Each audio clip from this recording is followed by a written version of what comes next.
বাতিল যখন কাবিলের রূপ ধারণ করে এসেছে, হক তখন হাবিলের রূপ ধারণ করে এসেছে। বাতিল যখন ফেরাউনের রূপ ধারণ করে এসেছে, হক তখন মুসা কালিমুল্লাহর রূপ ধারণ করে এসেছে।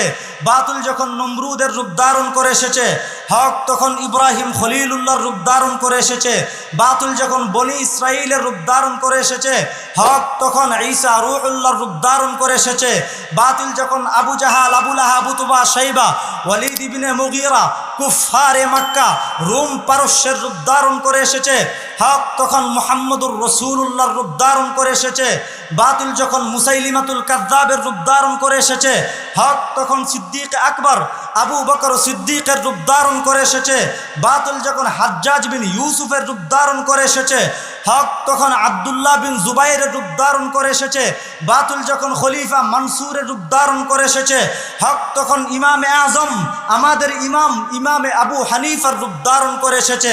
বাতিল যখন খলিফা মুতাসিমের রূপ ধারণ করে এসেছে, হক তখন জামানের ইমামে আহমদ ইবনে হাম্বলের রূপ ধারণ করে এসেছে। বাতিল যখন তাতারিদের রূপ ধারণ করে এসেছে, হক তখন শাইখুল ইসলাম ইবনে তাইমিয়ার রূপ ধারণ করে এসেছে। বাতিল যখন শাহ আল জুতির রূপ ধারণ করে এসেছে, হক তখন ইমামে মুহাম্মদ গাজালির রূপ ধারণ করে এসেছে। বাতিল যখন গুলাম আহমদ কাদিয়ানির রূপ ধারণ করে এসেছে, হক তখন শাহ আতাউল্লাহ বুখারীর রূপ ধারণ করে এসেছে। বাতিল যখন সম্রাট আকবরের দ্বীনে এলাহির রূপ ধারণ করে এসেছে, হক তখন মুজাদ্দিদে আল ফিসানি আহমদ সরহিন্দির রূপ ধারণ করে এসেছে। বাতিল যখন শিয়া ইসনা আশারিয়ার রূপ ধারণ করে এসেছে, হক তখন ওলিউল্লাহ মুহাদ্দিসে দেহলভির রূপ ধারণ করে এসেছে। বাতিল যখন ইংরেজদের রূপ ধারণ করে এসেছে, হক তখন শাহ আব্দুল আজিজ মুহাদ্দিসে দেহলভির রূপ ধারণ করে এসেছে।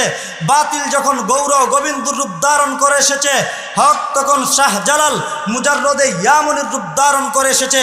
বাতিল যখন তাসলিমা নাসরিন দাউদ হায়দারদের মতো কুলাঙ্গারদের রূপ ধারণ করে এসেছে, হক তখন মুজাহিদে মিল্লাত প্রিন্সিপাল আল্লামা হাবিবুর রহমানের রূপ ধারণ করে এসেছে। বাতিল যখন ফতোয়া বিরোধী আন্দোলনের রূপ ধারণ করে এসেছে, হক তখন শাইখুল হাদিস আল্লামা আজিজুল হক আল্লামা ফজলুল হক আমিনের রূপ ধারণ করে এসেছে। বাতিল যখন নাস্তিক মুরতাদ শাহবাগের ব্লগারদের রূপ ধারণ করে এসেছে, হক তখন শাইখুল ইসলাম আল্লামা শাহ আহমদ শফি জুনায়েদ বাবুনগরী রূপ ধারণ করে এসেছে। বাতিল যখন ভাস্কর্যের রূপ ধারণ করে এসেছে, হক নিয়ে তখন ময়দানে নেমে এসেছেন আল্লামা মামুনুল হক। ঠিক তেমনিভাবে বাতিল যখন যেই রূপ ধারণ করে আসবে, সেই বাতিলকে প্রতিরোধ করে হেফাজতে দ্বীনের জন্য প্রয়োজনে আমরা জীবন দিব।